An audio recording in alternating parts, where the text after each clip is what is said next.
Praise God. Purihin ang Panginoon. Palakpakan po natin ang Panginoon. God is good. All the time, in all the time, God is good. Napakaganda po ng araw na ito sapagkat today is Sunday again. Good morning, good noon, good afternoon, good evening. Nasaan man po kayong panig ng mundo ngayon, gusto ko po kayo batiin ng isang napakagandang araw at pinagpalang araw po ng linggo. And I hope that you are all doing well.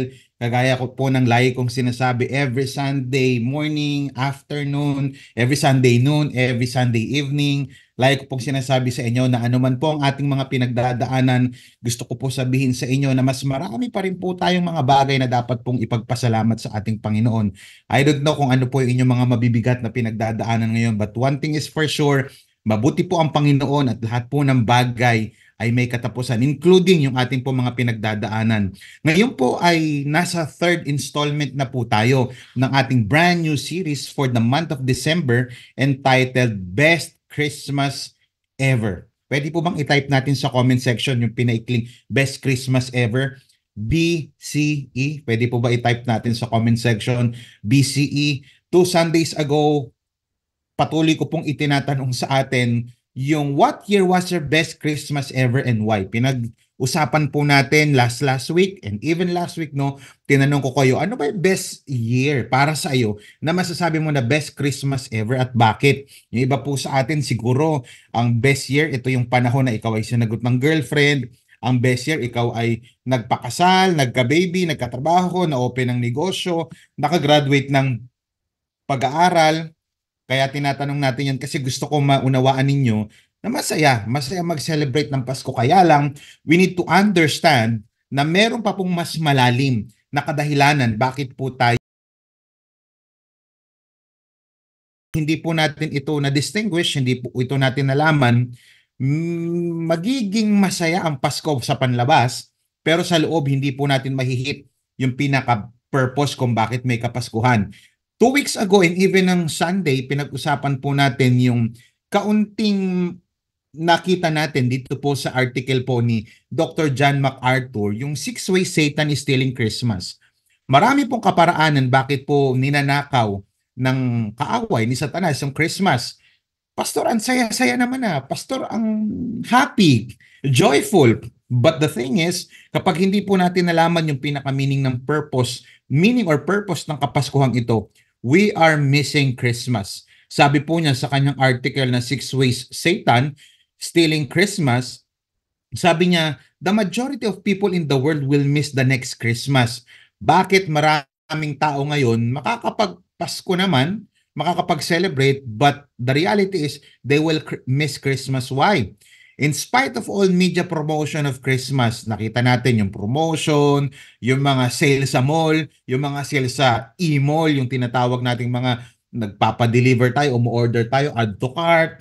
Because although many celebrate Christmas every year, marami daw pong nagsiselebrate ng Kapaskuhan tuwing taon-taon, but most don't know what it's about. Kaya lang marami po tayong mga kababayan here and abroad, nagsiselebrate ng Kapaskuhan, kaya lang hindi po natin alam kung bakit natin sineselebrate ang isang bagay. And the majority of people will miss it because it has become so obscured. Ibig sabihin, covered, itinago ni Satanas yung tunay na meaning ng Kapaskuhan. Dahil yun naman ang gusto ni Satanas eh. Huwag natin makita yung pinaka-purpose and meaning ng isang bagay. And ngayon, gusto ko po samahan niyo po ako sa atin pong talakayin, sa ating topic for this evening, this afternoon, this morning. Depende saan man po kayong panig ng mundo nanonood ngayon. Samahan niyo po ako, join me in our topic entitled Xmas. Ano ba ang meron sa kapanganakan ni Jesus? Bakit ba tayo nagsiselebrate ng Kapaskuhan at ano ba ang meron sa kapanganakan ni Jesus? At ano ibig sabihin nitong Xmas na to? Marami po tayong kababayan, lagi tayong nag-greet ng Xmas, lagi tayong naglalagay sa mga Christmas greetings, sa mga messages, Xmas. Now, ano ba ibig sabihin yan? Maraming mga kababayan natin, huwag mong gamitin yan, X na nga eh. Ay, mga ganyan. But you know what? I found out when I was studying the meaning of Xmas, alam niyo po yung definition ng Xmas from Collins English Dictionary. And I believe marami pong ma-open ng mind sa umaga pong ito, sa hapon ito, sa tanghaling ito, sa madaling araw na ito. Depende anong oras ka nanonood. Etong abbreviation o pinaikling salita na Xmas is, yung salita niyan is Christmas. Ulitin ko po, the abbreviation Xmas for Christmas dates from the mid-16th century. Noong 16th century po yan. Yung X is the Greek letter for cheek. Everybody type C-H-I, cheek. The X is the Greek letter cheek, the initial in the word Christos. Kung mapapansin nyo po, nakikita nyo sa ating PowerPoint, yung Christos na yan, Greek letter yan, at yung X na yan, kamukha niya kasi yan, X, Christos, meaning Christ. Ulitin ko po, the abbreviation Xmas for Christmas dates from the mid-16th century. The X is the Greek letter chi, the initial in the word Christos. Ayan yun. So in spite of a long and respectable history, today, yung Christmas po, yung salitang Xmas, hindi maganda pakinggan sa iba, including me before. But hindi pala tama, no, na basta-basta na lang tayo nagja-judge na, ano ba yan, X yung inaano mo, bakit pwede mo namang kumpletuhin? Kung alam mo yung ibig sabihin ng X, coming from the Greek word, yung initial word na X, yung chi, sa Christos, mauunawaan mo. Kaya lang, hindi lahat nakakaunawa nito. Kaya even ako before, I must admit na limited ang aking knowledge. But when I study about the Greek word nito, the chi, mas naunawaan ko na, abbreviation pala ito. At ngayon, mas naunawaan ko na pwede palang gamitin ninyon. Bakit kaya maraming hindi natutuwa? Maybe dahil iba ang meaning para sa kanila. Kasi X, may nakita akong post, huwag mo nga gamitin yung X para sa Xmas, X mo na nga yun eh. So he was yung post na ito, he was pertaining sa kanyang ex-girlfriend o kaya ex-boyfriend. Kaya lang, yung X kasi kadalasan, it pertains to unknown or to invalidate yung meaning na yan. X, anong score mo? X. Papasa ba? X. Ganyan yan. But of course, if you're going to study the context of Christmas, ang meaning ng X in Xmas is Christos. Greek word yan ng Christ. Kaya wag natin basta husgahan yung mga kapatid, kaibigan natin. Kailangan maipaliwanag lang natin. Kaya pwede nyo screenshot itong nasa screen ito. Yan, nasa screen para at least alam niyo meaning ng Xmas ngayon. So pwede ba natin siyang gamitin? Pwede, basta alam natin ang dahilan. Kaya yun yung nilagay po natin topic ngayon. But the reality is, gusto ko po maunawaan ninyo na Christmas is unknown to many people. Pwede po bang i-type natin sa comment section, unknown, U-N-K-N-O-W-N, unknown. Maraming nagsiselebrate ng Pasko, but Christmas, the sad reality is this, Christmas is unknown to many people. Now, ang tanong, ano nga ba, Pastor, ang meron sa kapanganakan ni Jesus? Bakit kailangan niyang ipanganak at ano ang napapaloob? Ano context nito ng kanyang kapanganakan? Now, I want you to open your Bibles with me sa Matthew chapter 1 verse 21. Kung wala po kayong daladalang Bible o yung Bible nyo kasi gamit nyo ngayon yung cellphone nyo, nandiyan na yan, basahin na lang po natin sa Mateo 1:21. Ang sabi po ng Bible, she will give birth to a son and you are to give him the name Jesus. Everybody type that in the chat. Jesus. Because he will save his people from their sins. Pwede po ba mag-heart react tayo sa pagkakabasa? Purihin ng Panginoon sa pagkakabasa ng kanyang salita. Context. Ano context ng pastor? Kung babasahin po ninyo ang passages na 21, atras ka lang ng verse 20, verse 19, verse 18, makikita natin yung kapanganakan ni Jesus. And etong kinakausap nito, ito ay angel of the Lord, kinakausap niya si Joseph because ang plano ni Joseph, yung foster father ni Jesus dito sa lupa, hindi niya naman ipapalaglag, no? Hindi naman niya paparaspa o so ano pang idea. Kundi gusto niyang i-divorce, silently i-divorce si Mary. Bakit? Matinding kahihiyan ito sa kanya at kahihiyan din kay Maria. At ang ginawa ng angel, kinausap siya. Sabi niya, huwag mong gawin yan, huwag ka matakot. Kasi galing kay Holy Spirit yan. Si Holy Spirit ang may kagagawan niyan.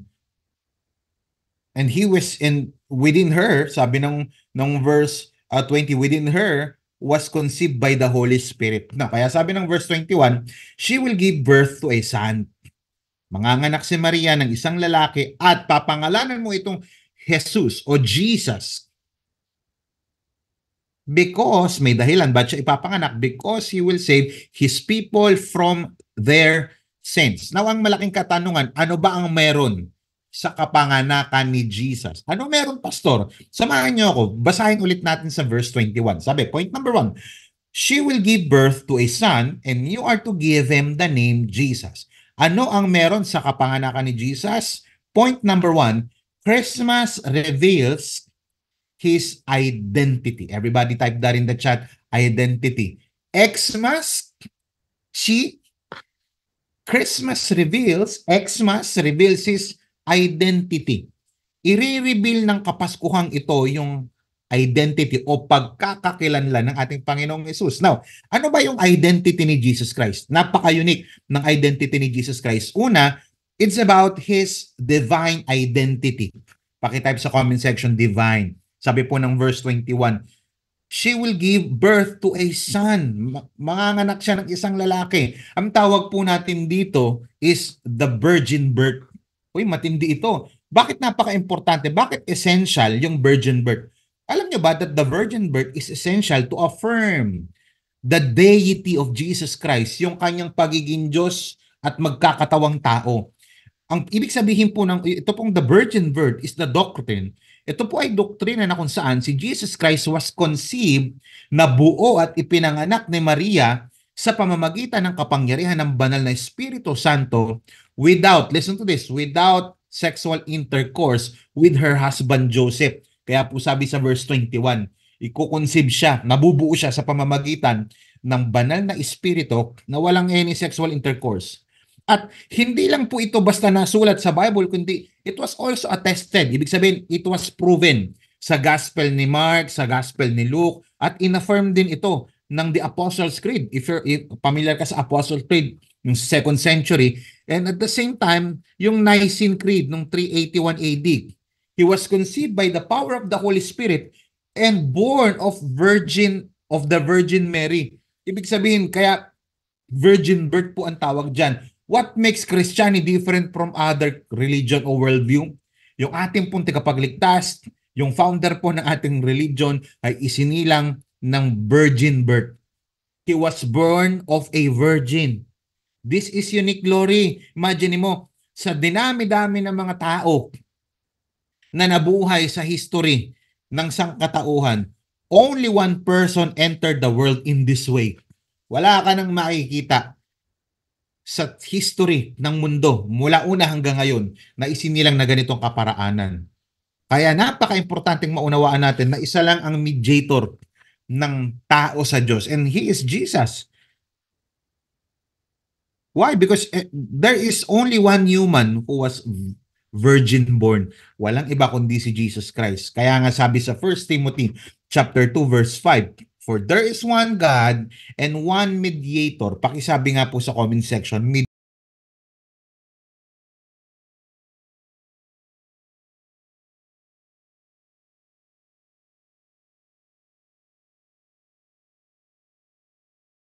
o sa Diyos, yung maggagabay sa atin, walang iba kundi si Jesus.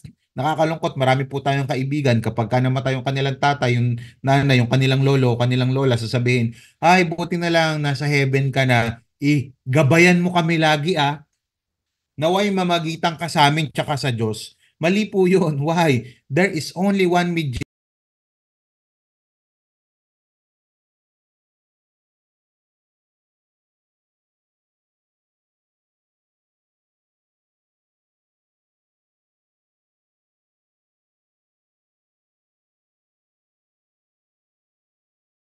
sa idolatry.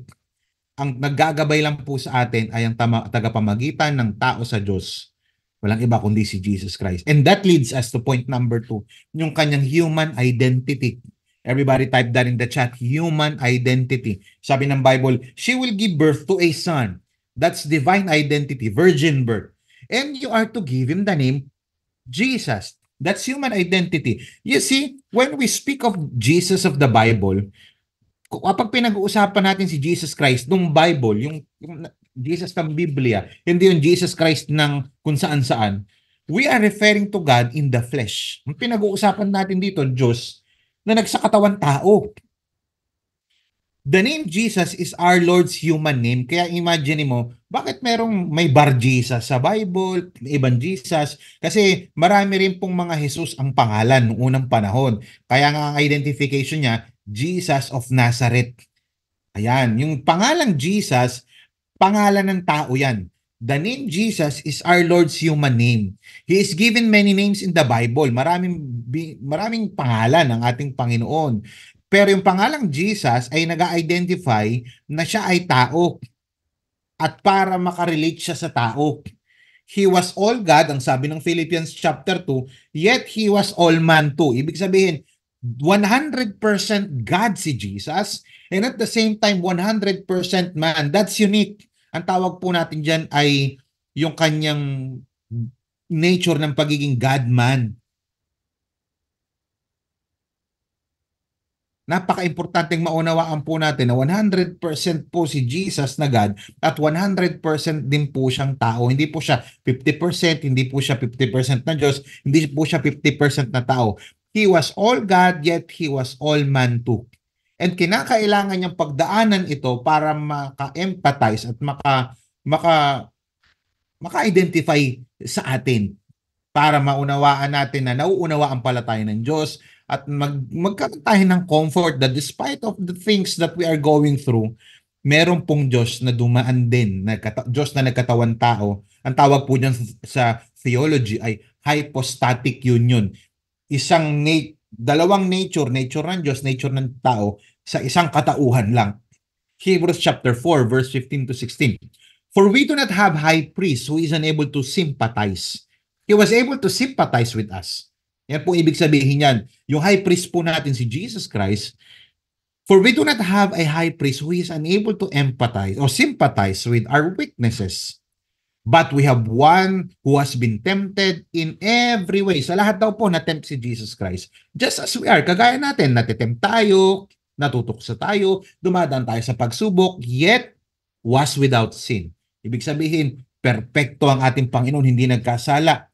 Let us then approach the throne of grace with confidence so that we may receive mercy and find grace to help us in our times or time of need. No, what's the point? Bakit ko binasa po itong Hebrews chapter 4 verse 15 through 16? What's my point? God has chosen a name that would identify Him as man. Bakit? So that we can be confident that God could identify with us.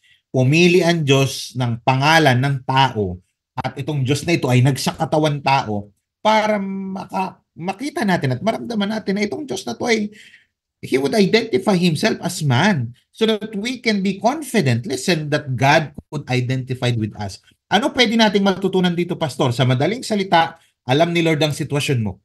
Sa madaling salita, ano yung practical application na pwede kong matutunan na alam ko ngayon na si Jesus Christ ay may divine nature at may human nature?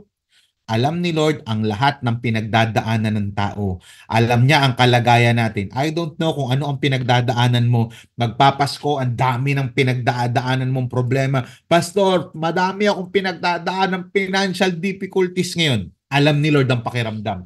Why? Si Jesus Christ hindi po sinilang na mayaman. Pastor, ang tindi ng pinagdadaanan ko, I am rejected by my family. Alam ni Jesus.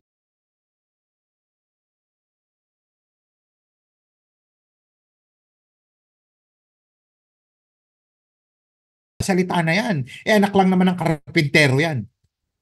Yung iba sa atin, we are experiencing brokenness right now. Pastor, Paskong Pasko, nakapag-break ako. Paskong Pasko, Pastor, ganito pinagdadaanan ko sa family ko. May struggle. Pinagdaanan niya ni Jesus Christ para maka-identify sa atin. Para masabi mo na hindi ka pinabayaan ng Diyos kasi siya mismo naranasan yan. Kaya lang, hindi siya nagkasala. Hindi siya sumuko. At hindi siya bumigay sa lahat ng kanyang mga pinagdadaanan.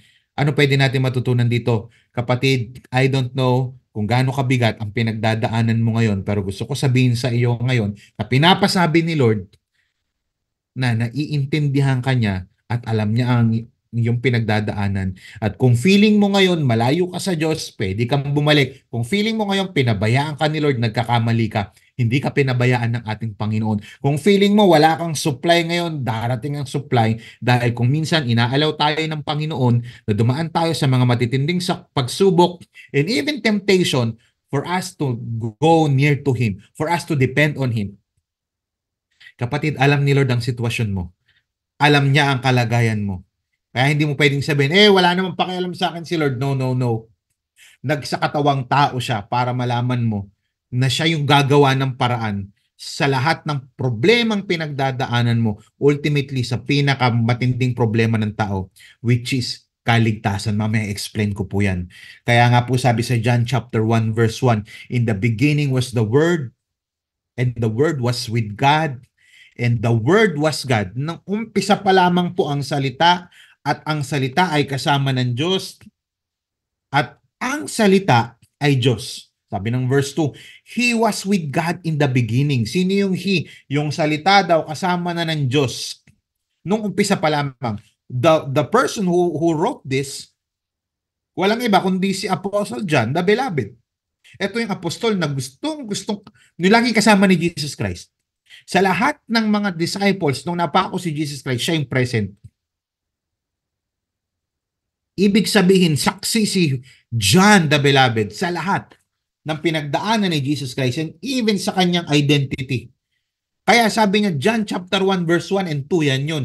Tinuloy-tuloy 2, 3, 4, 5, 6, 7, 8, 9, 10, 11, 12, 13, 14. Laktaw tayo sa 14. Sabi ng 14, and the Word became flesh, at itong salitang ito ay naging laman and made His dwelling among us. Hindi pwedeng anghel yan. Hindi pwedeng propeta lang yan. Hindi, kasi ang propeta hindi siya Diyos. Hindi pwedeng anghel yan kasi ang anghel hindi Diyos. Ang sabi ng Bible, itong salitang sinasabi sa verse 14, siya rin yung word na nasa verse 1 and 2. Ibig sabihin yung word nagkatawang tao. Bakit? And made His dwelling among us. Nakasama nga nila. Sino yun? Si Jesus. So, kung babalikan natin saglit yung verse 1, in the beginning was Jesus, and Jesus was with God, and Jesus was God.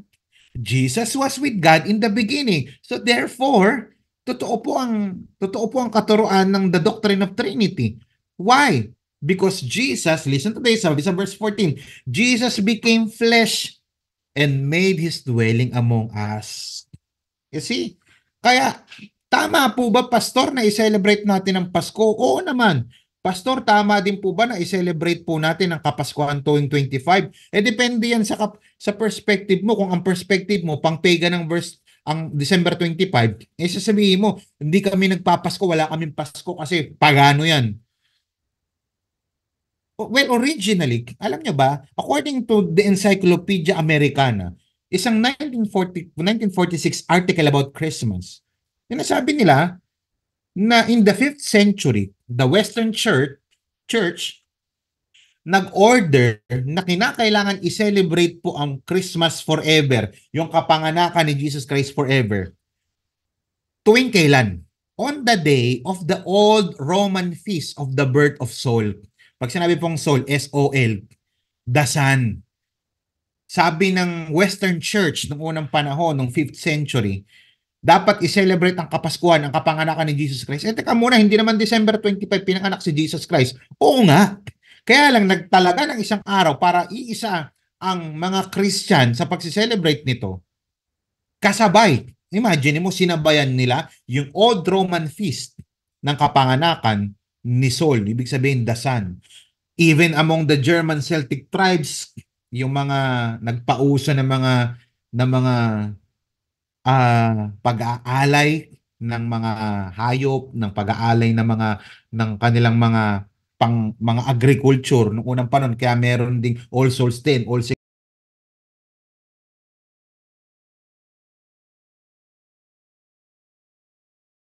Sabi ng 5th century Western Church, ano natin to?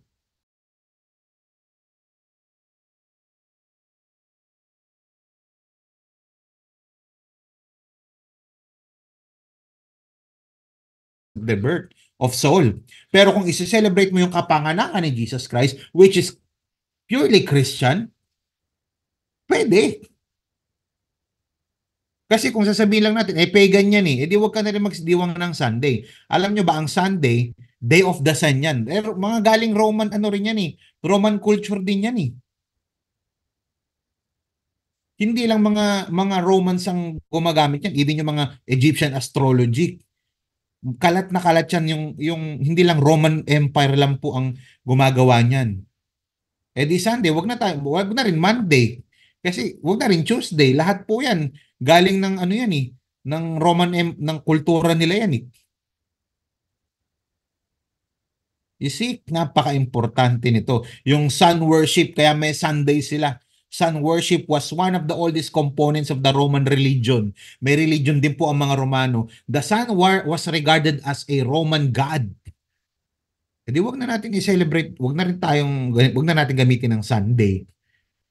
You see, pwede ba lang maging what Satan meant for evil, God meant it for good. Pwede po natin gamitin. Pwede tayo magdiwang ng Kapaskuhan. Iba naman yung meaning ng sineselebrate natin. Hindi naman natin sineselebrate yung old Roman feast of the birth of soul na pagano. Purely pahigan naman talaga yun. Kaya lang, sa December 25 din sineselebrate yung Kapaskuhan nung 5th century. Forever isi-celebrate yan para ma-counter-attack itong pagan celebration na to. Same din tayo December 25, pero depende sa perspective mo. Basta ako, December 25, pwede ko i-celebrate. December 26, pwede ko rin i-celebrate. So for them, December 25 is called the birth of soul, the sun. But for us Christian, we are celebrating and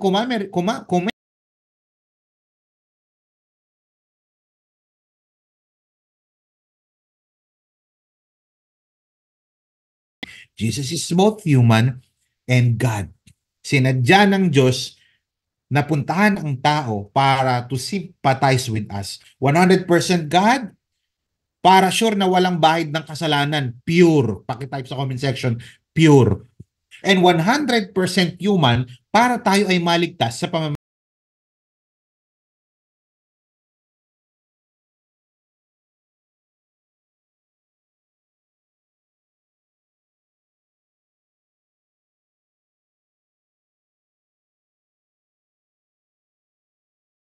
dito sa lupa, kundi ang ating Panginoong Hesus. Palakpakan po natin ang ating Panginoon. So una, Christmas, Xmas, reveals His identity.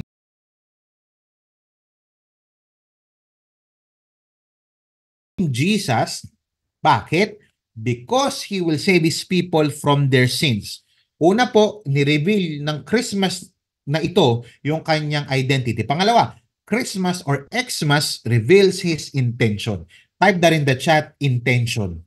Pakitype po sa comment section, intention. Una, identity. Nagpakilala, sino ba to? Diyos na nagkatawang tao. Pangalawa, hindi lang to basta-basta magpapakilala. Parang sa panliligaw. Ako po si Paul Balgos. Ito po ang aking identity. Naalala ko nung una ko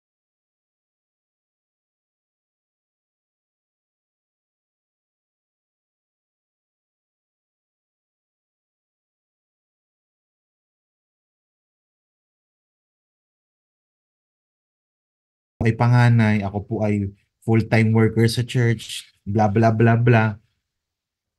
Ako po ay lingkod ng Diyos. Yun. Sinabi ko yung aking identity, pero hindi lang yun. Sasabihin ko rin yung aking intention.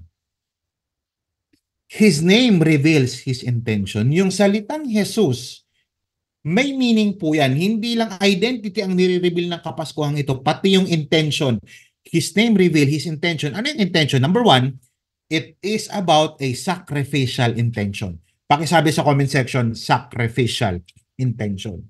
Sabi ng verse 21, because He will save His people from their sins. Bakit may Pasko? May Pasko kasi may nagsakripisyo. Kung kaya nyo pong i-comment down below yun. Kaya may Pasko kasi may sakripisyo. Ito ay personal na sakripisyo. Personal sacrifice. Yan ang intention. Ang tindi nito. Bakit? Wala pang storya sa buong history. Correct me if I'm wrong. Pwede kayong mag-comment dyan kung baka may alam kayo. Wala pa akong nakita sa history ng pelikula at libro na kung saan ang bida ay namatay para sa lahat ng kontrabida. Si Jesus Christ pa lang. Lahat po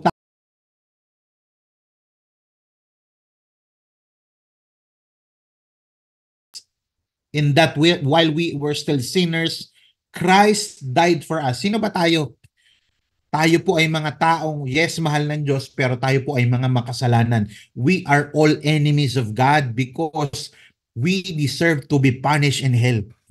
But because of His great love, Christ died for us while we were still sinners. Hindi yung ganito yan eh. Si Jesus Christ namatay na bago mo pa siya tanggapin. Hindi yung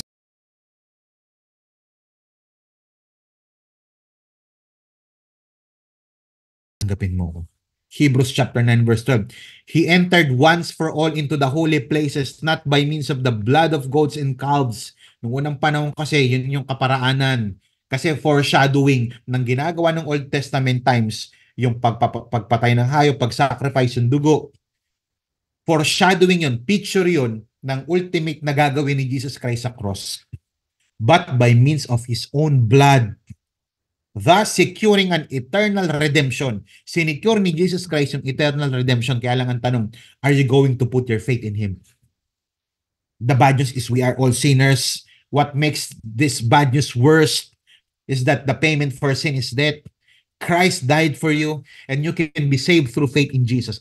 Question, are you going to put your faith in Jesus? Philippians 2:8, and being found in the appearance as a man, He humbled Himself by becoming obedient to death, even death on a cross. Ang kamatayan sa cross ay kamatayan na kung saan makakaranas ka ng hindi lang sakit, kundi ng matinding kahihiyan. Noong panahon nila, ang mga Roman Empire, ganito ang kanilang paraan ng pag-execute sa mga kriminal para hindi na pamarisan. You see, how you can just imagine kung gaano katindi yung kahihiyan. And even some scholars na nagsabi na nahiya na lang yung gumawa ng portrait ni Jesus Christ sa krus kaya tinakpan pati yung maselang bahagi ng kanyang katawan. But the reality is, He is almost naked. Ubot-hubad ang ating Panginoon nung siya ibaba sa krus. Matindi. At ginawa niya yun kasi mahal ka niya. At walang pwedeng magligtas sa kanyang sarili, kundi sa pamamagitan lang ng ginawa ng ating Panginoong Jesus. Galatians 2:20, I have been crucified with Christ, sabi ni Apostle Paul, and I no longer live, but Christ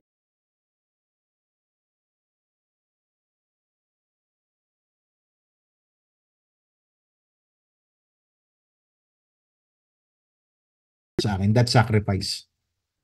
Ano ang kaya mong ibigay para sa girlfriend mo, sa asawa mo? Walang katapat yun sa pwedeng ibigay ni Kristo para sa atin.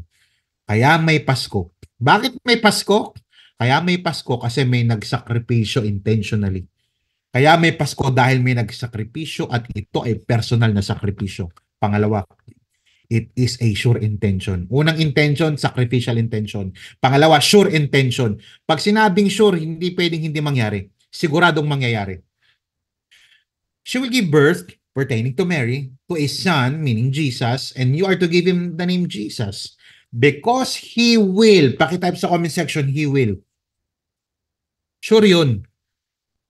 Dapat po natin pagkatiwalaan na kapag sinabi ni Lord na mangyari, mangyari. Kung yung tao nga, kung yung girlfriend mo nga, yung boyfriend mo kilig na kilig ka Kahit nga paulit-ulit kang sinasaktan, naniniwala ka pa rin Kasi sinasabi mo na, hindi, sure naman yung intention niya. Paano pa kaya si Jesus? He will save His people from their sins. Kaya may Pasko dahil may nanigurado. Ano yun? Sinigurado ni Jesus Christ na nung siya ay naparito sa mundo, tatapusin niya yung kanyang intention. Ang tanong, ikaw ang intention mo mahalin si Lord, tatapusin mo ba? Pastor, hindi ako perfect. I know, kagaya mo rin ako. Pero sana naman yung intention natin na mag-serve, yung intention natin na mahalin ng Lord, yung intention natin na mag-pray, yung intention natin na lagi mag-life group, umatin ng Sunday service, yung intention natin na magbigay, yung intention natin na mag-disciple, yung intention natin na magpa-disciple, yung intention natin na magpa-train, sana naman i-sure natin. Kasi hindi biro yung sure na ginawa ni Jesus Christ sa cross. Kaya may Pasko dahil may nanigurado. Pangatlo, it is a saving intention. Pakitype sa comment section, saving. Tandaan ho ninyo, hindi lahat ng intensyon nagliligtas. May mga intensyon na dadaling ka sa kapahamakan kasi hindi lahat ng intensyon ay tama. He will save His people from their sins. Kaya may Pasko dahil may dumating na manliligtas. Ang ganda niya, no? Una, sacrificial intention. Kaya may Pasko kasi may nagsakripisyo. Pangalawa, sure intention. Kaya may Pasko kasi may nanigurado. Pangatlo, saving intention. Kaya may Pasko kasi may dumating na manliligtas. Ang storya po ng Pasko, hindi lang ito patungkol sa cute na baby na lumaki. Ay, ang cute. Ayan ba yun? Yung star ng Pasko? Ang Kapaskuhan po, hindi lang po ito storya patungkol sa isang baby na lumaki. Hindi po ito patungkol sa baby na lumaki bilang para maging good moral teacher. Totoo naman yun. Jesus Christ is a great moral teacher. Hindi siya lumaki para lang maging propeta. Tama naman yun, propeta siya. Si Jesus Christ po ay lumaki at kinakailangan mamatay kasi siya yung tagapagligtas. It is a profound story of the birth of the Savior. Storya po ito, hindi lang ng cute na baby na magiging na tatayo bilang propeta at magaling na guro, okay yun. Pero ito ay istorya patungkol sa isang baby na sa kanyang paglaki at pagdating ng kanyang wastong gulang, itong baby na ito ay mamamatay bilang tagapagligtas ng sangsinukob. Kaya pansinin mo, after i-explain ng angel na si Mary ay magbubuntis, kaya lang hindi sexual intercourse, kundi sa pamamagitan ng banal na spirito, sabi ng angel kay Joseph sa Matthew 1:21, and she will bear a son, and you shall call his name Jesus. Bakit?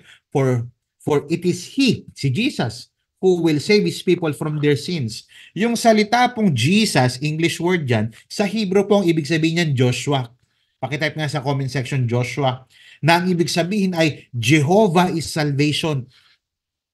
Jehovah is salvation. So yung pangalan ni Jesus ay nagliligtas. Yan ang ibig sabihin nun. Kaya importanteng maunawaan nyo, kaya may Pasko kasi may nagliligtas even up to now. Kaya may Pasko kasi may nagsakripisyo. Kaya may Pasko kasi may nanigurado. Kaya may Pasko kasi may dumating na manliligtas. Kaya if you don't know that Jesus is your Savior, you don't know Him at all. And kahit sobrang saya mo pa, kahit malasing ka, kahit tanggapin mo man lahat ng regalo, kahit gaano kataas ang Christmas bonus mo, 13-month pay mo, o kahit gaano karami maging girlfriend-boyfriend mo tuwing Kapaskuhan, hanggat hindi mo alam at hanggat hindi mo tinatanggap si Jesus Christ sa buhay mo bilang Lord and Savior, you don't know Him at all and you are missing Christmas. Jesus Christ came to save His people from their sins. Kaya may Pasko dahil may ililigtas ang manliligtas. Jehovah is salvation. The word salvation tells us what Jesus came into this world to accomplish. He came to save His people from their sins. Ang salita pong save, ang ibig sabihin niyan, to rescue from danger, from destruction. Bakit kinakailangan tayong iligtas? Dahil sa kasalanan. Why? Una, ang kasalanan ay, number one, umaalipin. Ang kasalanan ay umaalipin. Nag-i-enslave siya. And many people today, sad to say, they are celebrating Christmas. Ang saya-saya, ang happy-happy, but still alipin pa rin ang kasalanan. Romans 7:14-15. We know that the law is spiritual, but I am unspiritual. Paul was speaking. Sold as a slave to sin. Alipin ako ng kasalanan. I do not understand what I do. Hindi ko maunawaan kung ano ginagawa ko. For what I want to do, yung gusto kong gawin, hindi ko ginagawa. Yung ayaw kong gawin at ayaw kong mangyari sa akin, yun yung ginagawa ko. Ganun ang tanong ng isang taong makasalanan, alipin ng kasalanan. Sad to say, maraming tao ngayon nagsiselebrate ng Christmas, alipin pa rin po ng kasalanan. Jesus Christ came here to save His people. Ang kasalanan ay pumapatay. For the wages of sin is death. For all have sinned and fall short of the glory of God. Sa makatuwid, pakinggan nyo ito mga kapatid. Kaya kang dalhin ng kasalanan sa kapahamakan. I don't know kung ano yung patuloy mo pa rin ginagawa.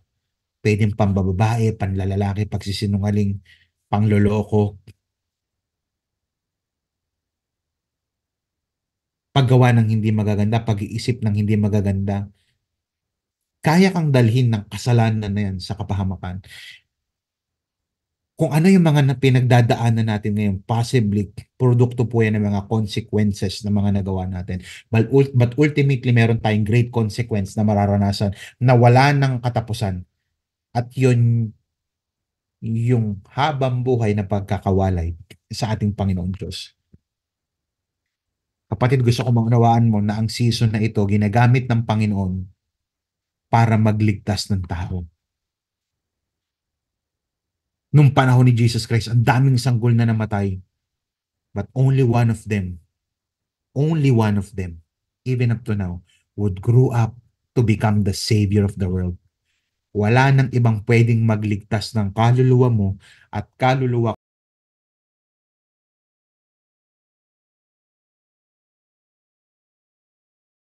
pa rin magliligtas ng kaluluwa ang ating Panginoong Hesus. Hanggat may Pasko, hanggat hindi pa dumarating si Lord, magliligtas pa rin siya ng mga kaluluwa. After all these years, I want you to listen to this very carefully. After all these years, Jesus stands alone. He is the only one who can save a lost soul. Let me just repeat it. After all these years, thousands of years, Jesus still stands alone. Nag-iisa, not in a negative sense, but in a positive sense, in a victorious sense. Jesus still stands alone. Why? Because He is the only one who can save a lost soul. I don't know about you. Hindi ko alam kung saan ka naguguluhan ngayon. Hindi ko alam kung saan ka kinakailangan mong maligtas ngayon. Maybe some of us are in debt right now. Maybe some of us are ill ngayon, may karamdaman, broken ngayon. Jesus Christ can save you. But ultimately, Jesus Christ wants you to be saved from eternal damnation. Jesus doesn't want you to perish in hell. He wants you to become His child.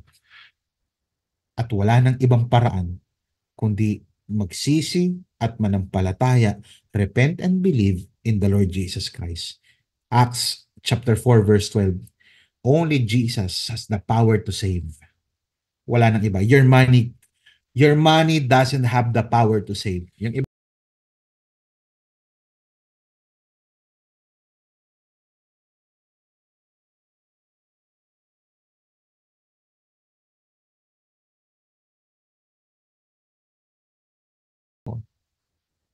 but let me tell you this. Your girlfriend, boyfriend, your career, your business, your spouse, your siblings, not your strength, has the power to save you from eternal damnation. Only Jesus has the power to save you. His name is the only name. Kaya nga Jesus Jehovah is our salvation. His name is the only one in all the world that can save anyone. You see, what's the reality? Mankind has fallen into a deep pit of sin. Tayong mga tao ay nalaglag sa malalim na kumunoy ng kasalanan. And Jesus is the only one who can save the sin-sick soul. Yung makasalanan at kawawang kaluluwa ng tao. Kaya may Pasko kasi may nagsakripisyo, may nanigurado, at may magliligtas. May nagligtas. At hanggang ngayon, nagliligtas pa rin po ang ating Panginoon. Let me close with this quote by Dr. Billy Graham. Sabi niya, the very purpose of Christ's coming into the world was that He might offer up His life. Ino-offer niya ang kanyang buhay as a sacrifice for the sins of men. Sakripisyo para sa kasalanan ng sangkatauhan. He came to die. This is the heart of Christmas. Ang puso ng Kapaskuhan ay patungkol kay Kristo na nagsakripisyo para sa kasalanan ng tao. para kung sino man po ang manampalataya kay Jesus Christ ay hindi na mapapahamak, bagkus magkaroon ng buhay na walang hanggan. For God so loved the world that He gave His one and only begotten Son, that whoever believes in Him will never perish, but will have eternal life forever. Manalangin po tayo. Panginoon, maraming salamat po sa napakagandang mensahe na inyo pong ipinagkaloob sa umaga, hapon, gabi, tanghali, madaling araw. Depende anong oras po nakikinig ang taong ito. Thank you, God, for giving us the message of Christmas. The true meaning of Christmas is that Jesus Christ dying on the cross for our sins. Kapatid, kung hindi mo pa kinukonsider na isuko ang iyong buhay, pagsisihan ng iyong mga kasalanan, at manampalataya kay Jesus Christ sa iyong talambuhay, why don't you consider making that decision right now?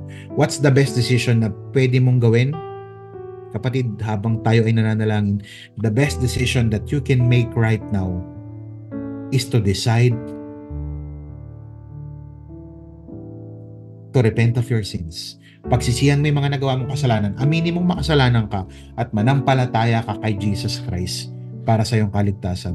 You cannot put your faith in your good works. Bakit, Pastor? Kasi good works cannot save you. Good works is not the requirements for you to enter heaven. Holiness, perfection is the requirement for you to enter heaven.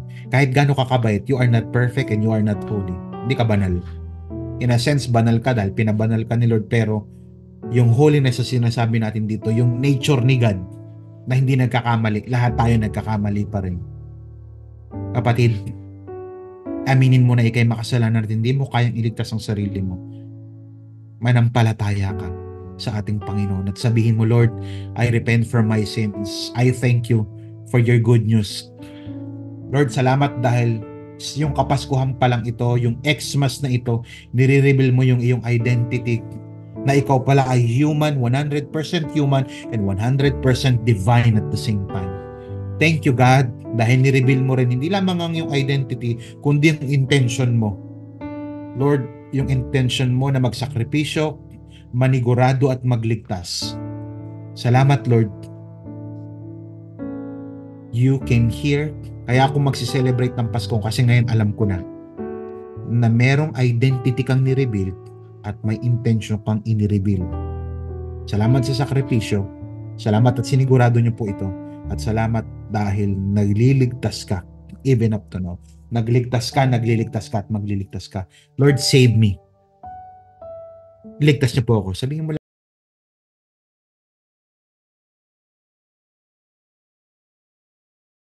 If you want to have the best Christmas ever,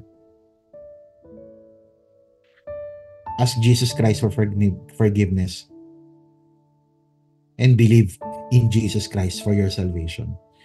Lord, I pray for salvation. I pray for restoration. I pray that you provide for everybody's needs. I pray that you protect my brothers and sisters in Christ against the plans of the enemy. Lord, we worship you, we bless you, we glorify you.